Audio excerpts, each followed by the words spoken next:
मेरे बच्चे, मैं तुम्हारी दुविधा समझ रही हूं। तुम्हारे ऊपर कितनी बड़ी जिम्मेदारी है। मैं देख रही हूं, घर परिवार, समाज, सगे संबंधी सबको खुश रखने की कोशिश करते हो तुम, किंतु फिर भी कोई तुमसे खुश नहीं है। तुम जिसके लिए संघर्ष करते हो, जब वह लोग भी तुम्हारे संघर्ष का मजाक उड़ाते हैं तो तुम्हें अथाह पीड़ा होती है। परंतु मैं तुमसे कुछ कहने आई हूं जो जानना तुम्हारे लिए अत्यंत आवश्यक है। मेरे बच्चे, दूसरों को खुश रखने की इच्छा रखोगे तो केवल दुख ही मिलेगा। इसका आशय यह नहीं है कि लोगों को दुख दो। मेरे कहने का अर्थ यह है कि तुम स्वयं को खुश रखो। तुम्हें क्या अच्छा लगता है, कौन सा कर्म करने से तुम्हें खुशी मिलती है, किस कार्य में तुम्हारी रुचि है, तुम वही करो। परंतु इस बात का विशेष ध्यान दो, वह कार्य सत्य मार्ग का हो, उन्नति का हो। मेरे बच्चे, मैं जानती हूं तुम्हारी सोच बहुत बड़ी है। तुम केवल खुद के विषय में नहीं सोचते, तुम सबको साथ लेकर चलना चाहते हो।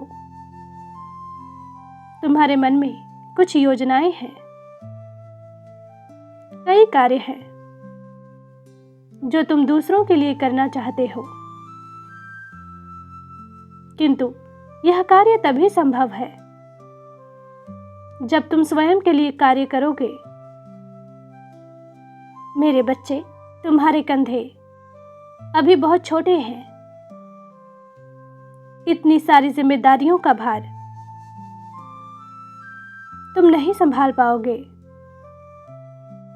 तुम्हारे भीतर धैर्य की कमी है। मेरे बच्चे, तुमने जो सोचा है वह तुम अवश्य करोगे, क्योंकि वही तुम्हारे जीवन का उद्देश्य है। तुमने यह महसूस किया होगा कि तुम्हें बालपन से ही सामाजिक कार्यों में रुचि है। किसी की मदद करके, किसी को खुशी देकर तुम्हें बहुत सुकून मिलता है। मेरे बच्चे, तुम्हारी सोच अन्य लोगों से भिन्न है।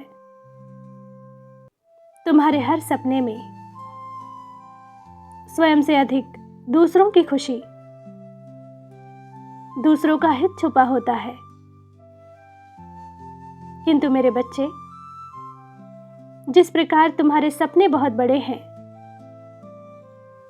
उसी प्रकार तुम्हारा जीवन भी बहुत बड़ा है। अभी तुमने जीवन को जानना शुरू किया है। एक एक करके तुम्हारे सभी सपने पूरे होंगे, किंतु इसके लिए तुम्हें बहुत धैर्य रखने की आवश्यकता है। मेरे बच्चे, कभी कभी जब लोग तुम्हारे सपने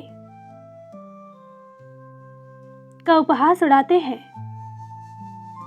तो तुम्हें बहुत बुरा लगता है,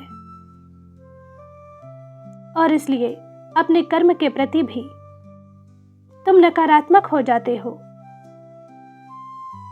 मेरे बच्चे, जितना तुमसे प्रेम करने वाले हैं, उससे 1000 गुना तुमसे नफरत करने वाले लोग हैं। तुमने यह स्वयं देखा है कि जब भी तुम दुखी होते हो या तुम्हें सहारे की जरूरत होती है तो दूर दूर तक तुम्हें कोई नजर नहीं आता, परंतु जब तुम खुश होते हो तो लोग तुम्हारे आसपास भटकने लगते हैं। इसलिए नहीं कि उन्हें तुमसे कोई स्वार्थ है, बल्कि इसलिए कि वह जानना चाहते हैं कि तुम्हारी खुशी का कारण क्या है, ताकि वह तुम्हारी खुशियों को नष्ट कर सके। मेरे बच्चे, तुम्हें विश्वास नहीं होगा, किंतु कुछ लोग तुम्हारे जीवन में ऐसे हैं जो तुमसे बेहद घृणा करते हैं। अगर तुम उनके साथ अपनी कोई खुशी बांटना चाहोगे तो वह तुम्हें इतनी नकारात्मक बातें कहेंगे कि 2 पल में ही तुम्हारी खुशी गायब हो जाएगी। मेरे बच्चे, कुछ ऐसी ही भूल तुम करने जा रहे हो। अपने किसी कार्य के लिए तुम किसी और की सलाह लेने की सोच रहे हो। मेरे बच्चे, ऐसी गलती मत करना। अपनी महत्वपूर्ण बातें और अपने महत्वपूर्ण कार्यों को अपने तक ही सीमित रखो और निरंतर बिना किसी को बताए तब तक कर्म करो जब तक कि तुम्हें सफलता नहीं मिल जाती। मेरे बच्चे, तुम्हें किसी से दूर नहीं रहना है, बल्कि अपने विचारों को सबसे दूर रखना है। कुछ मुश्किलें भी आने वाली हैं, परंतु तुम घबराना मत। कोई दुखी होता है तो होने दो। यह समय तुम्हारे खुश होने का है, तुम्हारी प्रगति का है, इसलिए खुश रहो। मेरा आशीर्वाद तुम्हारे साथ है। तुम्हारा कल्याण हो। सच्चे मन से कहो, जय मां काली।